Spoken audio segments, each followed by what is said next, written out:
अगले साल उत्तर प्रदेश में विधानसभा चुनाव होने हैं। चुनाव को लेकर कांग्रेस अब सक्रिय हो गई है। कांग्रेस की उत्तर प्रदेश महासचिव प्रियंका गांधी भी अपनी सक्रियता को बढ़ा चुकी हैं। इन सब के बीच प्रियंका गांधी अब उत्तर प्रदेश में ट्रेनों के जरिए यात्रा कर रही हैं। अपनी यात्रा के जरिए प्रियंका गांधी समाज के हर वर्ग को साधने की कोशिश कर रही हैं। पिछले दिनों वह लखीमपुर गई थीं। उसके बाद बाराबंकी में उन्होंने खेत पर महिला किसानों से मुलाकात भी की। भारतीय महिला क्रिकेटर की कप्तान मिताली राज को मेजर ध्यानचंद खेल रत्न पुरस्कार से सम्मानित किया जाएगा। बता दें कि बीसीसीआई ने इस अवार्ड के लिए मिताली का नाम की सिफारिश की थी। मिताली ने 26 जून 1999 को भारत में पदार्पण किया था। उन्होंने अब तक अपने करियर में 11 टेस्ट, 215 एक दिवसीय और 89 टी20 अंतर्राष्ट्रीय में भारत का प्रतिनिधित्व किया। उन्होंने 8 शतक और 77 अर्धशतक सहित सभी प्रारूपों में संयुक्त रूप से 10,203 रन बनाए हैं। प्रधानमंत्री नरेंद्र मोदी G20 शिखर सम्मेलन के लिए रोम पहुंच गए हैं। बता दें कि 12 सालों में किसी भारतीय प्रधानमंत्री का यह पहली यात्रा है। पीएम मोदी शुक्रवार को करीब 9:30 पर रोम पहुंचे। इटली में भारतीय राजदूत नीना मल्होत्रा ने कहा कि प्रधानमंत्री नरेंद्र मोदी की कल से शुरू होने वाली रोम यात्रा पद संभालने के बाद इटली की राजधानी में उनकी पहली यात्रा होगी।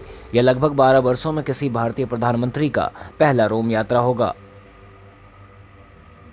फेसबुक के सीईओ मार्क जुकरबर्ग ने गुरुवार को घोषणा की कि वो अपनी कंपनी का नाम बदलकर मेटा प्लेटफॉर्म्स इंक कर रहे हैं। जुकरबर्ग ने इसे मेटावर्स का नाम दिया है। हालांकि आलोचक कहते हैं कि फेसबुक पेपर्स से दस्तावेज लीक होने से उत्पन्न विवाद से ध्यान भटकाने का एक प्रयास हो सकता है।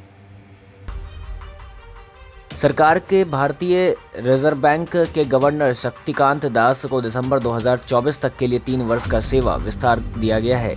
एक आधिकारिक आदेश में यह जानकारी दी गई है कि दास को 11 दिसंबर 2018 को आरबीआई का 25वां गवर्नर नियुक्त किया गया था। तब उनका कार्यकाल 3 वर्ष का था। टिकरी बॉर्डर के बाद अब दिल्ली पुलिस ने करीब 11 महीने के बाद शुक्रवार को गाजीपुर बॉर्डर पर किसानों के धरना स्थल पर लगे बैरिकेड्स अब हटाने शुरू कर दिए हैं। एक पुलिस अधिकारी ने बताया कि सरकार की तरफ से आदेश है कि इसलिए हम बैरिकेड्स हटाकर रास्ता खोल रहे हैं। गाजीपुर बॉर्डर पर गाजियाबाद से दिल्ली जाने वाली लेन पर दिल्ली पुलिस की तरफ से की गई बैरिकेड आज हटाई जा रही है। एक्सप्रेस वे पर 11 महीने से इस लेन पर बंद यातायात है।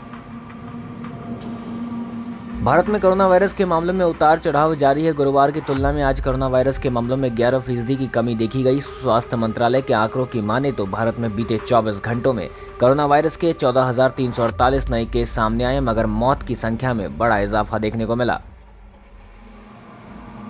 बिग बॉस 15 के 28 अक्टूबर के एपिसोड में शुरुआत कंटेस्टेंट के बीच खाने को लेकर होने वाली लड़ाई से होती है और कैप्टेंसी टास्क असफल होने पर बिग बॉस की नाराजगी पर खत्म होती है। इस हफ्ते कोई कैप्टन नहीं, किसी भी टीम के न जीत पाने के कारण बिग बॉस ने घरवाले को एक और मौका देते हैं और अपनी सहमति से घर का कैप्टन चुनने और तोहफे में लग्जरी कार जीतने का मौका देते हैं। लेकिन प्रतीक और सिम्बा की अचानक असहमति से ये टास्क एक बार फिर फेल हो जाता है, जिससे बिग बॉस नाराज हो जाते हैं। त्योहारों का सीजन चल रहा है। दीपावली आने के साथ ही बिहार और पूर्वांचल के इलाकों में छठ की तैयारियां शुरू हो गई हैं। धीरे धीरे छठ की लोकप्रियता बढ़ती जा रही है और अब यह काफ़ी व्यापक स्तर पर मनाया जाने लगा है। देश के अलग अलग हिस्सों में रहने वाले बिहार और पूर्वांचल के लोग छठ को सेलिब्रेट करते हुए देख सकते हैं।